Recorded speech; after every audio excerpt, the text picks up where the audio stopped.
நடிகர் விஜய் தமிழக வெற்றி கழகம்னு கட்சியை தொடங்கி அரசியல் வேலைகள்ல பரபரப்பா இயங்கி வரார். கட்சி தொடங்கிய அறிவிப்பு வெளியான சமயத்திலேயே 2026 தேர்தல்ல தான் போட்டி, நடக்க போற மக்களவை தேர்தல்ல போட்டியும் இல்ல, யாருக்கும் ஆதரவும் இல்லைன்னு விஜய் தெரிவிச்சிருந்தார். ஆனாலும் தேர்தல் அரசியலை கடந்து கட்சி அலுவலகங்கள் திறக்கிறது, மாவட்ட அளவுல கட்சி அலுவலகங்களை திறக்கிறது, மாணவர் சந்திப்பு, பாடசாலைகள் திறப்பு, சட்ட ஆலோசனை மையம்னு அரசியல் சார்ந்து பல்வேறு வேலைகள்ல விஜயினுடைய தமிழக வெற்றி கழகம் ஈடுபட்டுக்கிட்டு இருந்துச்சு. இதற்கிடையில விக்கிரவாண்டி சட்டமன்ற உறுப்பினராக இருந்த புகழேந்தி மறைந்ததால அந்த தொகுதிக்கு இடைத்தேர்தல் வர இருக்கு. விஜயோட நிலைப்பாடு அந்த தேர்தலுக்கு என்ன, தன்னுடைய முதல் பொதுக்கூட்டம் மாநாடு எங்க நடக்கும், அது எப்ப நடக்குங்கிற பல கேள்விகளை விஜயோட ரசிகர்களும் தாவேகா தொண்டர்களும் கேட்டுக்கிட்டே இருக்க, தமிழக வெற்றி கழகத்தோட பொதுச் செயலாளர் புசி ஆனந்த் இது தொடர்பா பரபரப்பு அறிக்கை ஒண்ணு வெளியிட்டிருக்கார். அந்த அறிக்கையில தமிழக வெற்றி கழக தலைவர் தளபதி விஜய் அவர்கள் கடந்த பிப்ரவரி மாதம் 2ஆம் தேதி வெளியிட்ட கட்சி தொடக்க அறிவிப்பிற்கான முதல் அறிக்கையிலேயே எங்கள் கழகத்தின் அரசியல் நிலைப்பாடு குறித்து தெளிவாக குறிப்பிட்டிருக்கிறார். கழக தலைவர் அவர்கள் விரைவில் கழகத்தின் கொள்கைகள், கோட்பாடுகள் மற்றும் செயல் திட்டங்களை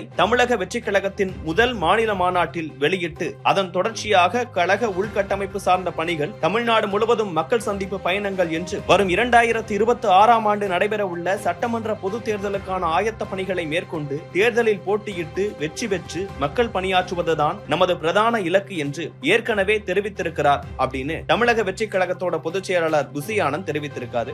அதோட இதற்கு இடைப்பட்ட காலத்துல நடத்தப்படும் உள்ளாட்சி தேர்தல் உட்பட எந்த தேர்தலிலும் தமிழக வெற்றி கழகம் போட்டியிடாது என்பதையும் தெரிவித்துக் கொள்வதாகவும் புசி ஆனந்த் தெரிவித்திருக்காரு. குறிப்பா வருகிற ஜூலை 10ஆம் தேதி நடைபெற இருக்கிற விக்கிரவாண்டி சட்டப்பேரவை தொகுதி இடைத்தேர்தல்ல தமிழக வெற்றி கழகம் போட்டியிடாது என்றும் எந்த கட்சிக்கும் தங்களுடைய ஆதரவு இல்லை என்றும் தமிழக வெற்றி கழகத்தோட தலைவர் விஜய் அவர்களின் அறிவுறுத்தலின் பேரில் இந்த அறிக்கையை நான் வெளியிடுவதாகவும் புசி ஆனந்த் தெரிவிச்சிருக்காரு.